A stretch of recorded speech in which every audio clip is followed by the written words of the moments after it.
పెద్దలు ప్రముఖులు మన వెలమ ఎలక్షన్స్ అన్నింటినీ కూడా దిగ్విజయంగా నిర్వహిస్తున్నటువంటి శ్రీ ఇనగంటి మధుసూదన్ రావు గారు వారి వేదికపైకి రావాల్సిందిగా వీరు 1986లో ఈ వృత్తిలోకి రావడం జరిగింది.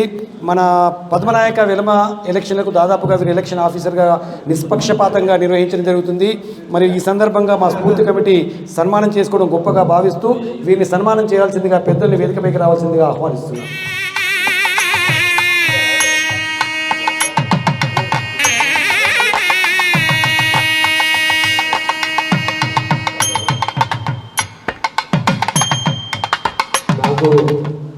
మన సుధాకర్ అన్న కానీ మన మదన్న కానీ మేము డిగ్రీలో ఫస్ట్ ఇయర్ నుంచి అందరు పరిచయము.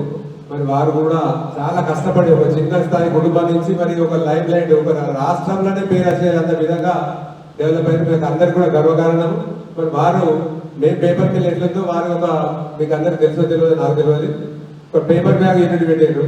ఒక 4-5 పార్ట్నర్లు పెట్టి అట్లే వేరే వాళ్ళు ఒక ప్రింటింగ్ ప్రెస్ పెట్టారు. ఇక్కడనే ఇదే ఏరియాలా పెట్టేసేసి మన వెంకన్న వాళ్ళ ఇంటి ముందరనే ముద్దరోజా ఇంటి ముందరనే ప్రింటింగ్ ప్రెస్ ఉండే, ఈ పక్కన ఇటు సైడ్ పేపర్ బ్యాగ్ ఇండస్ట్రీ ఉండే. మరి అప్పటి నుంచి అన్నతోటి అనుబంధం ఉన్నది.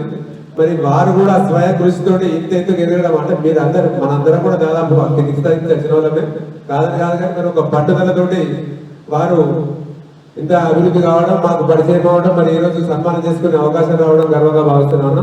అన్న థ్యాంక్ యూ. మరి ఇప్పుడు కూడా ఒక నిమిషం మాట్లాడాల్సిందిగా కోరుతున్నాను. పూర్తి కమిటీ అధ్యక్షులు జోగినపల్లి రఘునందన్ రావు గారు, మరి ఇతర కమిటీ సభ్యులు, మన ఆహ్వానితులు, ఈరోజు అందరి న్యాయవాద మిత్రులందరికీ నా నమస్కారం.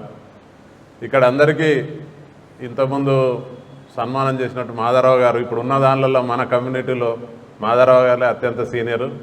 వారు మనందరికీ మార్గదర్శనం. నేను కూడా ఇప్పుడు చెప్పారు మాధవరావు గారు, హనుమంతరావు గారి దగ్గర 1987లో ప్రారంభించిన జూనియర్షిప్. అప్పటి నుంచి అంటే హనుమంతరావు గారు అంటే దాదాపు మన వెలవం కమ్యూనిటీ కరీంనగర్ జిల్లా అందరికీ తెలుసు. న్యాయవాదిగా మరియు రాజకీయంలతోనూ కూడా అనుబంధం ఉంది వారి దగ్గరికి మేము 7:30కు వెళ్తేనే మొత్తం పని అయిపోతుండే. డ్రాఫ్టింగ్ వర్క్ అంత అయిపోతుంది, అంత అవుతుండే. ఎవరన్నా వస్తే వారితో మాట్లాడుకుంటుండేది రాజకీయ నాయకులు, లేదంటే వేరే స్నేహితులతో. అంటే టువర్డ్స్ ప్రొఫెషన్ కమిట్మెంట్ ఎట్లుండాలనేది నేర్చుకున్నాము.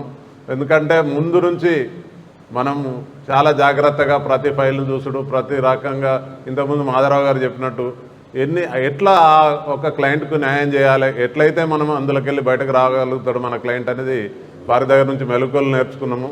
తర్వాత ఇప్పుడు ఉన్న దానిలలో మనం న్యాయవాదుల పాత్ర ఏంది మన సమాజంలో అనేది కూడా ఇప్పుడు ఇంతకుముందు మీరు చర్చించారు.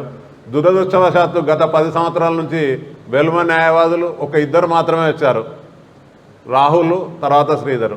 మరి మన సమాజంలో మనం పాత్ర ఉండాలి, సమాజం బాగుకోరాలంటే ఎవరు కూడా ఈ వృత్తిగా మన పిల్లలు ఎవరు కూడా ఈ వృత్తిలోకి రావడం లేదు.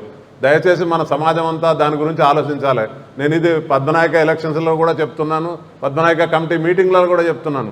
కనీసం మీరు చాలా ఇంటెలిజెంట్ ఉంటే వేరే దానికి వెళ్ళండి. మీరు ఎందుకు యావరేజ్ స్టూడెంట్ కూడా ఎందుకు లాకు ఆప్ట్ చేయడం లేదు? ఇప్పుడు ఒక లా అంటే ఇది ఒక్కటే కాదు, పీపీలు సెలెక్ట్ కావచ్చు, జడ్జిలుగా సెలెక్ట్ కావచ్చు. తర్వాత కార్పొరేట్ రంగంలో కూడా ఇప్పుడు సాఫ్ట్వేర్ ఇంజనీర్ కన్నా ఎక్కువ ఇస్తున్నారు. దాదాపు 1,50,000 శాలరీ వస్తుంది. మరి మనం కాన్సన్ట్రేట్ చేయించకపోతే సమాజంలో వెనుకబడిపోతాం. ఇప్పుడు స్వాతంత్రోద్యమంలో న్యాయవాదుల పాత్ర అప్పుడు కేసుల పరంగా కానీ ఉద్యమం పరంగా కానీ న్యాయవాదుల పాత్ర ఎంతో ఉన్నది. దాని ప్రకారంగా కాన్స్టిట్యూంట్ అసెంబ్లీ నవంబర్ 26న ఏర్పాటైతే నెక్స్ట్ వచ్చేది అడ్వకేట్స్ డే డిసెంబర్ 3 అంత రోల్ ఉంది అడ్వకేట్స్ది. మనం ఆ రకంగా అడ్వకేట్స్ను ప్రమోట్ చేయకపోతే మన కమ్యూనిటీలో మనం వెనుకబడడం చాలా సహజం. ఎందుకంటే ప్రాపర్టీస్ కూడా కమ్యూనిటీ చేతులలో ఉన్నాయి. మరి దానికి రక్షణ ఏది? ఎవరు రక్షణ కల్పించాలి మన సమాజంలో మన వాళ్ళు లేకపోతే? జాగ్రత్త, ఇది మనం ఆలోచించుకోవాల్సిన విషయం. ప్రతి ఒక్కరం కూడా మన పిల్లలకు లేకపోతే మనకు తెలిసిన వాళ్ళకు కొంతమంది కన్నా మనం ఇందులో వృత్తిలోకి వచ్చేటట్టు ప్రయత్నం చేయాలని కోరుకుంటూ నీకు సన్మానం చేసిన అందరికీ ధన్యవాదాలు తెలుపుకుంటూ